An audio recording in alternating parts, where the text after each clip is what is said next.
So why do battle shonen main characters always have boring powers? Perhaps you may say that I'm being too harsh when I say their powers are boring, but there is a tendency for the main characters in shonen series to have very simplistic powers, to say the least. And usually, these main characters are in universes where the power system is pretty complex, but they feel very simple. When you compare them to other characters in the same universe, their powers feel kinda lackluster.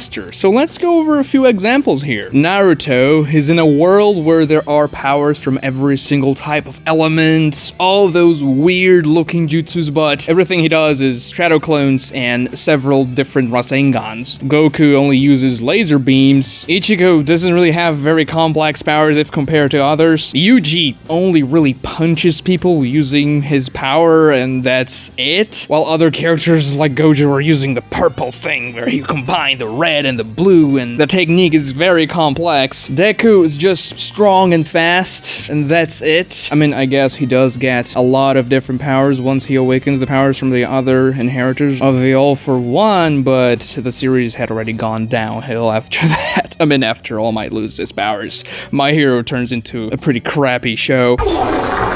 Luffy can just stretch, you know, Gummy Boy, that's it. And Gon is probably the most glaring example of them all. Hunter x Hunter has the most complex magic system in any battle shonen series. Nen has so many different possibilities, varieties, and combinations, but Gon is just like, I punch hard, and sometimes I use laser beams. And yes, most of these characters have transformations as well, which will give them a better variety to their powers, but transformation is pretty much a shonen staple. The powers in of themselves are very simple if compared to other characters in the same universe. So why is that? By the way, if you're not subscribed to this channel, please do so. It's free, and a lot of people that watch my videos are not subscribed, which is kind of annoying, so please subscribe. It helps me out a lot. Well, first we have to say that it's not every shonen main character that has very simple powers. There are exceptions, such as Edward Elric, even though his powers are not the most complex powers in Fullmetal Alchemist, and I'm pretty sure you could come up with other exceptions to this rule, but it is a rule. Now, the first thing we have to take note is that shonen main characters are usually not the quote-unquote intelligent type. They're going to be headstrong, determined, and a little bit dumb from time to time. That's not to say they're completely stupid. Naruto, for example, comes up with very good strategies from time to time in his fights, but is not book smart, and this pretty much applies to every single character that I've mentioned so far. This is a shonen cliche. The main character is going to be a boy of around 12 to 18 years old, and he's not gonna be the smartest kid in the block, but he's gonna have a lot of determination, and with the power of friendship, he will overcome the hurdles of his story. Now, this is done firstly because it's a formula that really works out, and I guess people really empathize with characters that are not too smart, and obviously there are exceptions for main characters that are actually pretty damn intelligent, like Light, for example, but Death Note is not a battle shonen. But when it comes to battle shonen, I guess you could say Meliodas and Midoriya are kinda smart, but definitely not the smartest characters in their verse, not even close, but they still have very simple powers. So the thing is that these very simple powers match these simplistic characters from an intellectual standpoint. Because they're not going to come up with a 200 IQ strategy, there's no real reason for them to have a very complex set of abilities because it would feel out of character. So it makes sense for their skills and abilities to be a little more simplistic than characters that are going to be very smart and strategic. But this is not the only reason why. When I say main characters from shonen series have boring abilities, I don't even mean that their abilities are not complex enough. I mean that they're not diverse enough. They feel very samey. Naruto only bomb rushes people with his shadow clones and Rasengan, for instance. This is his strategy in pretty much every fight. Of course, it varies from time to time, but he always uses those same abilities. Luffy develops several different attacks with his stretchy body, but he's just stretching his body. Goku shoots different types of laser beams at his opponents. I know different Rasengan varieties don't really count. I mean, it's cool to see a magma-style Rasen Shuriken, for example, but in the end of the day, it's the same type of jutsu. It's a Rasengan, but amped. And because of this lack of variety, the main characters can, from time to time, have stale fights that feel kinda samey and not that engaging. So why would so many different authors from so many different series in the shonen genre choose to make their characters kinda kinda boring in that way. Well, it is easier to write characters with not a lot of different powers. If you start to pile up abilities, soon enough your character will be too overpowered and it will be difficult to challenge him. This is a problem, for example, when you play D&D and your players get to level 20. I mean, it's really difficult to challenge high-level players, and it's the same thing for shonen characters. And because the main characters are the main characters, they're gonna have a lot of screen time, and therefore, if they have too many abilities, things will get out of control. It's one thing to give a particular villain a lot of skills, because this will make the life of your protagonist much more difficult. There are so many abilities that your protagonist has to deal with, things are difficult, and this makes for interesting storytelling. But if your main character has more abilities than the villain, then you're not gonna worry too much, and it won't feel as challenging. Now yes, it is easier to write characters with less abilities, especially if they are the main character and they appear a lot in the series. You don't have to worry about a billion different things that the character could have done in that particular moment, but there are more reasons as to why the main characters feel simpler. Giving the main characters only a handful of iconic abilities will make them, well,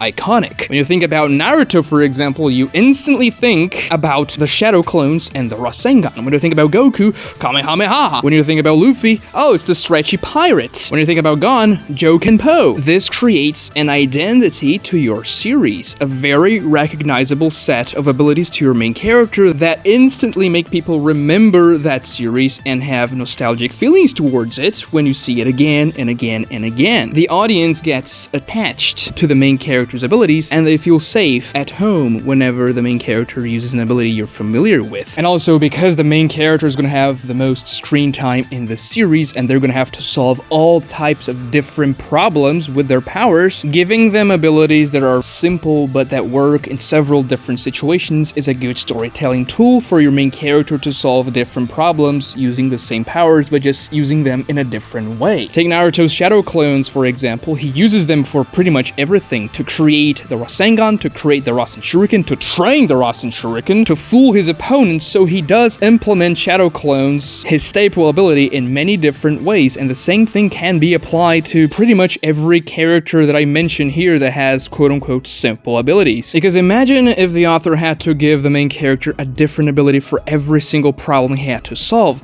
Soon enough, your main character would have a billion different abilities because he does have more screen time than anybody else, and then he would feel absolutely overpowered. I know main characters from shonen series tend to become absolutely overpowered by the end of the series anyways, but managing the writing of a character with so many different abilities is pretty damn difficult. And this actually already happens a lot. Main characters do get more abilities than people give them credit for, but they just are not very well remembered because the author chooses to ignore them after they were useful in the plot. Let's take Naruto as an example, because my channel is mainly a Naruto channel, and it's the series I know the most about in the shonen genre. Naruto gets several power-ups that people don't really remember that well during the entire series. Sage Mode is a very good example. There are several things Naruto does in Sage Mode in the fight against Pain that he barely ever does again in any other fight. The way he uses a Shadow Clone to recharge his own Sage Mode is only used once in the very last fight of the series against Sasuke. He also uses Furakumite, where he punches the air and hits the opponent. He only uses that one more time in the series, and it's a very effective jutsu that could have been done several other times and been very useful. Naruto also uses a lot of summons with stones during that fight, and he almost never uses them again. Fukasaku and Shima were very powerful summons that Naruto only uses one time, you know, in the fight against Pain, which is kind of a waste because they're pretty cool characters, and the Sage Mode powers are pretty much forgotten. And yeah, you could say that Sage Mode is kind of forgotten because Naruto eventually masters Kurama Chakra Mode, which is more powerful, but after that, he's able to combine his Sage Mode with the Kurama Chakra Mode after, I know, several hundred chapters, but still, he doesn't use that many powers from Sage Mode in that state, and it's because the character would simply be too powerful and too convoluted to write. And then things get even worse with Naruto when he gets the powers from the Sage of Six Paths, because he gets access to the chakra of every single tail beast. 9 different beasts with different nature transformations, different abilities with so much variety, and Naruto only uses their powers a couple of times. And usually when he does that, it's just a new variety of the Rasengan and Rasen Shuriken anyways. But then Kishimoto kind of forgets that Naruto even has those powers in the fight against Sasuke, for example. And Sasuke also doesn't really use all his powers in that fight anyway. It's a very simplified version of what that fight could have been in the end, but it's to make things a little bit easier easier, you know, you kind of quote-unquote forget the buffs and the extra powers your main characters got along the way, because it would have been pretty difficult to write a fight where Naruto uses all of the powers that he had gotten during the war from the Tail Beast and then the Sage Mode powers with the Kurama powers. Could it be done? Yes, absolutely, but it's more difficult. It's much easier when you don't have to deal with those things with the main character, but if you take somebody else from the Naruto series, Sasori, for example, a character that has one big fight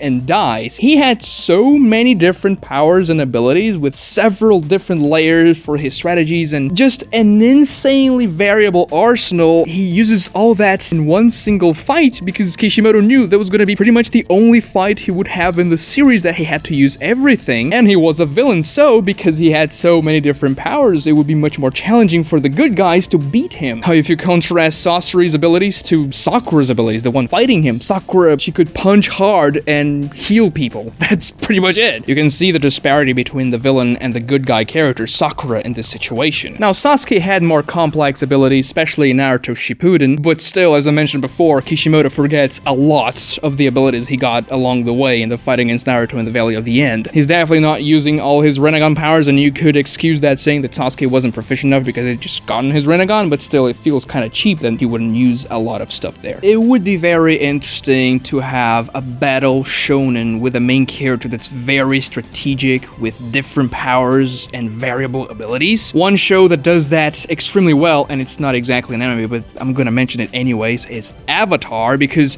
the main character, the Avatar, has more powers than anybody else in the verse. He is a master of all 4 elements, while other people only master 1 element, so he, by default, has more powers than everybody else, and he can use so many more combinations, cool combos, and abilities than everybody. Aang certainly has way more variety than any other character in the verse. He does have a lot of those shonen traits, but he is pretty intelligent and uses his extremely diverse arsenal of abilities well, most of the time at least. Avatar is a great series. The way it handles the abilities of the main characters is great. The way it handles power creep is great, so battle shonens should take note of what Avatar has done. I mean, not Korra, because Korra is absolute garbage.